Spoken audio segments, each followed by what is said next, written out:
अष्टांग योग में नियम कितने प्रकार के होते हैं? नियम से आप क्या समझते हैं? नियम का महत्व क्या है? नियम क्या है और यम में व्यवहार के नियम क्या हैं? पतंजलि के अनुसार नियम क्या हैं?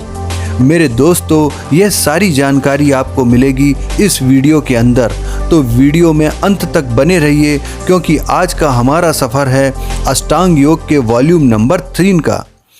इस सीरीज़ को बिल्कुल भी मिस मत कीजिए क्योंकि अभी 6 वॉल्यूम और आने वाले हैं जो कि आपको देंगे अष्टांग योग की संपूर्ण जानकारी पूरी गहराई तक। नमस्कार दोस्तों, my name is doctor Arun Jha, founder director Ayurmangalam wellness Jhansi, rejuvenating life naturally with amazing Ayurveda.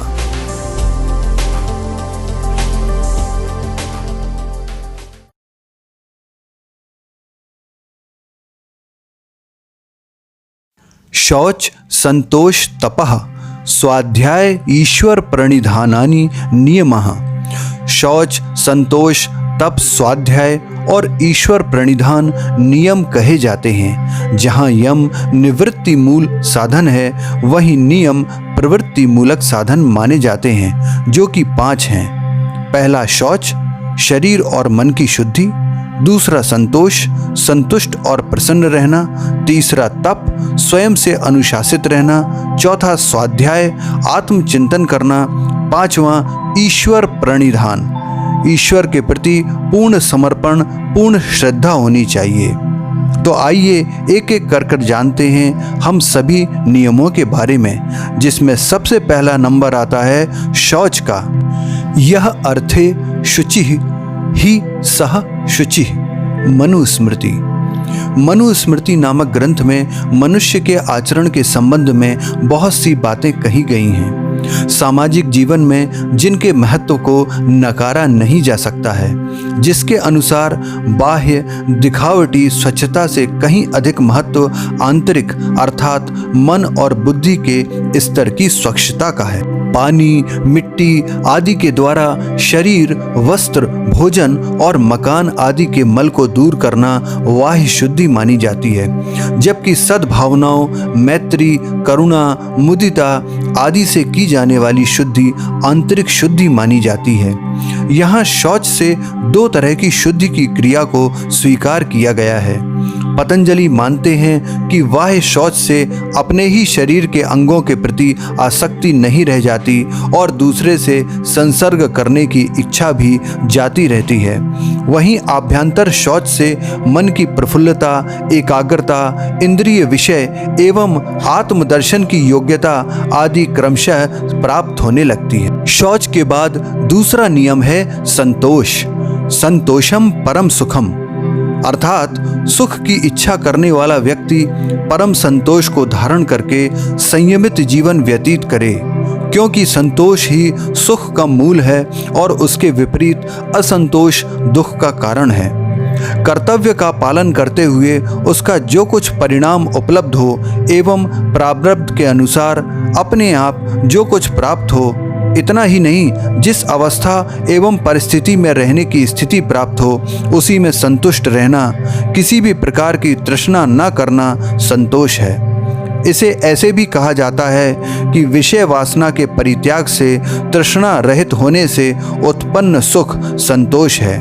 कहा जाता है संतोष से परम सुख का लाभ मिलता है। संतोष के बाद तीसरा नियम है तप। अहिंसा, सत्यवचन, मान संयम, दमो घृणा, एतत् तपो विदुः धीराः न शरीरस्य शोषणम। अर्थात अहिंसा, सत्यवचन, दया भाव, दम और भोगों के प्रति तिरस्कार, इन्हें धीर पुरुष तप कहते हैं, न कि शरीर के शोषण को। अपने वर्ण, आश्रम, परिस्थिति और योग्यता के अनुसार स्वधर्म का पालन करना और उसके पालन में जो शारीरिक या मानसिक अधिक से अधिक कष्ट प्राप्त होता है उसे सहन करना तप है। व्रत, उपवास आदि को भी इसी में शामिल किया जाता है। सर्दी, गर्मी, भूख, प्यास, हानि, लाभ आदि सहन कर इन दंडों से उबरना ही तप माना जाता है। तप के बाद चौथा नियम है स्वाध्याय। स्वाध्यायेनार्चयेत ऋषिन्, अर्थात स्वाध्याय से ऋषियों की पूजा करें, अर्थात ऋषियों की पूजा स्वाध्याय से होती है। स्वाध्याय का पहला अर्थ है सद्ग्रंथों का पाठ। आध्यात्मिक उन्नति के 3 साधन हैं: ईश्वर भक्ति, सत्संग और स्वाध्याय। सद्ग्रंथों का पाठ अमृत पान के समान होता है और असद ग्रंथों का पाठ विष के समान। स्वाध्याय और प्रवचन दोनों का महत्वपूर्ण स्थान है। स्वाध्याय शब्द के 2 अर्थ हैं। स्वाध्याय का पहला अर्थ है वेद और वेद संबंधी ग्रंथों का अध्ययन। दूसरा अर्थ है स्व प्लस अध्याय, अर्थात अपना अध्ययन। अपने अध्ययन से अभिप्राय है आत्मनिरीक्षण, जिनसे अपने कर्तव्य और अकर्तव्य का बोध हो सके। वैसे वैसे शास्त्र आदि का अध्ययन एवं महापुरुषों के वचन का अनुपालन स्वाध्याय के अंतर्गत आता है। इसके साथ साथ ईश्वर के वाचक ओमकार का जाप करना भी स्वाध्याय की ही प्रक्रिया मानी जाती है। 5वां और अंतिम नियम है ईश्वर प्रणिधान। संस्कृतः कल्याश कर्म विपाकाशये परम सृष्टः पुरुष विशेष ईश्वरः।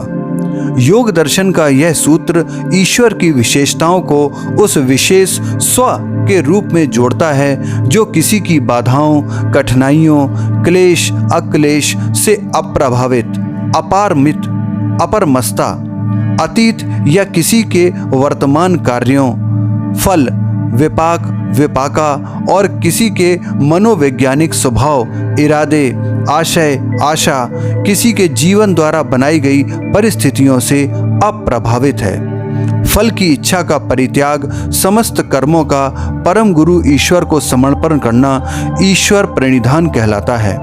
कुछ लोगों ने इसे ईश्वर पूजन के अर्थ में भी लिया है। स्फूर्ति, स्मरण एवं पूजन द्वारा मन, वचन एवं कर्म से निश्चल भक्ति इसका स्वरूप है। संपूर्ण क्रियाएं ईश्वर को अर्पित करने के लिए हर समय भगवत स्मरण करना आवश्यक होता है। इस तरह का ईश्वर के प्रति समर्पण, जहाँ फल की आकांक्षा के बगैर कर्म को ईश्वर के प्रति समर्पण किया जाता है, वह ईश्वर प्रणिधान है।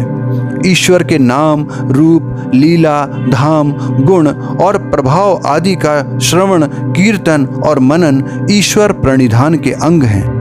पतंजलि मानते हैं कि कल्याण पथ में अनेक विघ्न उपस्थित हुआ करते हैं। यम नियम के अभ्यास में हिंसा आदि वितर्क या बाधा उपस्थित होने पर उनकी प्रतिपक्षों की भावना करनी चाहिए। उनका मानना है कि हिंसा 3 स्तरों पर संपन्न होती है। वह स्वयं अपने द्वारा कृत, दूसरा या दूसरों के द्वारा की जाती है, कारिता, और कभी कभी अनुमोदन के द्वारा उसे शक्ति प्रदान की जाती है।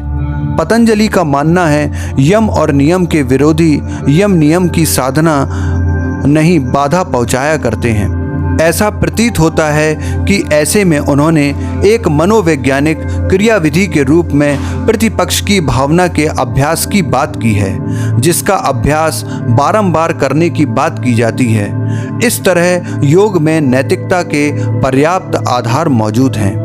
तो दोस्तों, कैसा लगा आज का वीडियो? नीचे कमेंट बॉक्स में कमेंट करके जरूर बताएं। यदि चैनल पर पहली बार आ रहे हैं तो चैनल को सब्सक्राइब जरूर कर लें, ताकि इस सीरीज़ के आने वाली वीडियो मिलें आपको सबसे पहले, और यह बिल्कुल फ्री है। यदि वीडियो पसंद आया हो तो वीडियो को लाइक करें, शेयर करें, फॉरवर्ड करें। अगला वीडियो अष्टांग योग के तीसरे अंग आसन के बारे में है, जो कि बहुत ही शानदार होने वाला है। तो मिलते हैं अगले वीडियो में। तब तक के लिए नमस्ते, सत श्री अकाल, वंदे मातरम, बाय बाय, दिल से।